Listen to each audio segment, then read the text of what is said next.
Coucou les filles, j'espère que vous allez bien. Comment savoir reconnaître les zones érogènes chez l'homme? Quelles sont-elles? Et justement, quelle est la zone la plus importante dont on ne parle pratiquement jamais? Eh bien, c'est ce que vous allez découvrir dans cette vidéo. Let's go! Je vous invite vraiment à rester jusqu'au bout de cette vidéo parce qu'on va parler des zones érogènes les plus hard et on va aussi révéler une zone érogène qui est très peu soutenue, relevée. C'est la plus importante. Donc restez bien jusqu'au bout de la vidéo. On a des zones érogènes primaires et secondaires.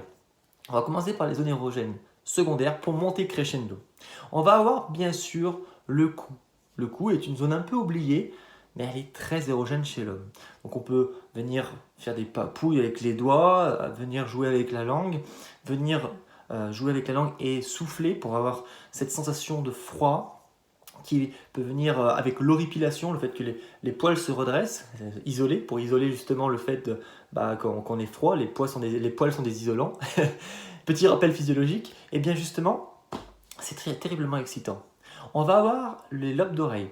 Donc ça encore une fois, venir mordiller peut-être avec la bouche, venir faire des papouilles avec les doigts, etc. Voilà. Après, c'est votre imagination, c'est comme vous connaissez votre partenaire.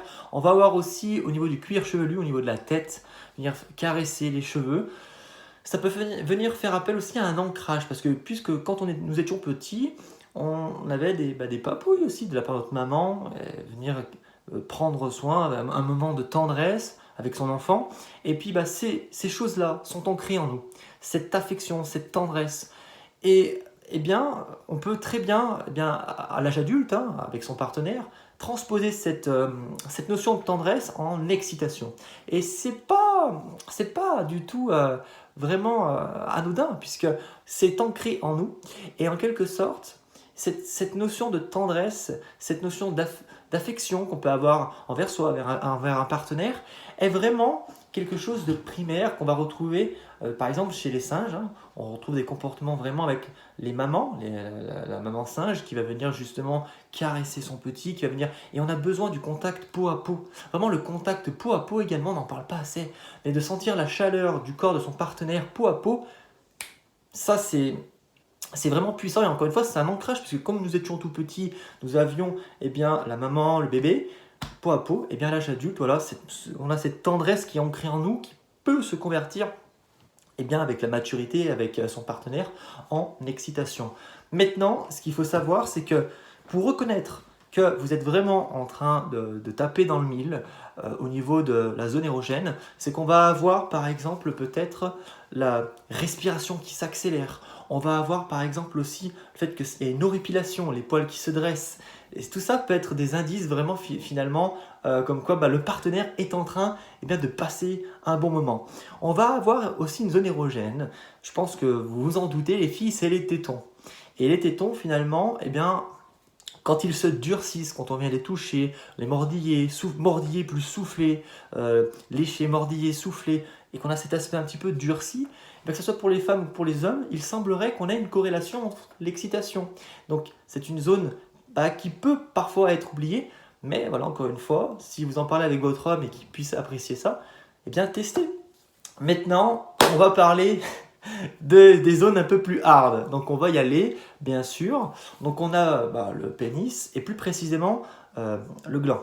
C'est la zone la plus sensible chez l'homme et même que ce soit au niveau de la pénétration, etc. C'est vraiment cette zone-là qui est intéressante de venir jouer avec. On va avoir également trop peu oublié les testicules qui peuvent être une superbe zone également à venir stimuler. Encore une fois, c'est la communication avec son partenaire, c'est de venir justement lui poser des questions, qu'est-ce qu'il aime, d'être réactif par rapport à ses signaux, par exemple le regard, la réaction, le souffle qui s'accélère.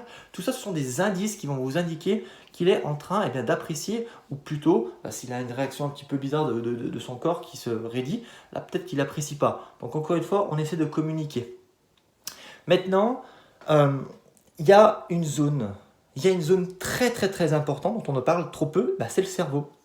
La capacité d'imaginer, la capacité de s'exciter à distance avec les sextos, avec cette capacité justement une tenue, mettre une tenue un peu jolie, une tenue sexy, dentelle, venir justement le matin par message, venir jouer avec les mots, venir voilà, se faire des histoires. Et cette capacité d'imagination, cette capacité justement à eh bien, se projeter dans l'acte va terriblement exciter l'homme et la femme. Et donc c'est pour ça que ça peut être très important, les filles, eh bien, de ne pas oublier cette partie qui est, je crois, l'une des plus importantes. Donc voilà les filles, j'espère que vous avez apprécié cette vidéo sans tabou.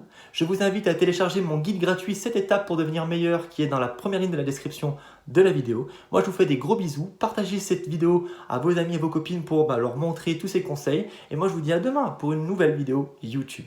Let's go, libérer la bête.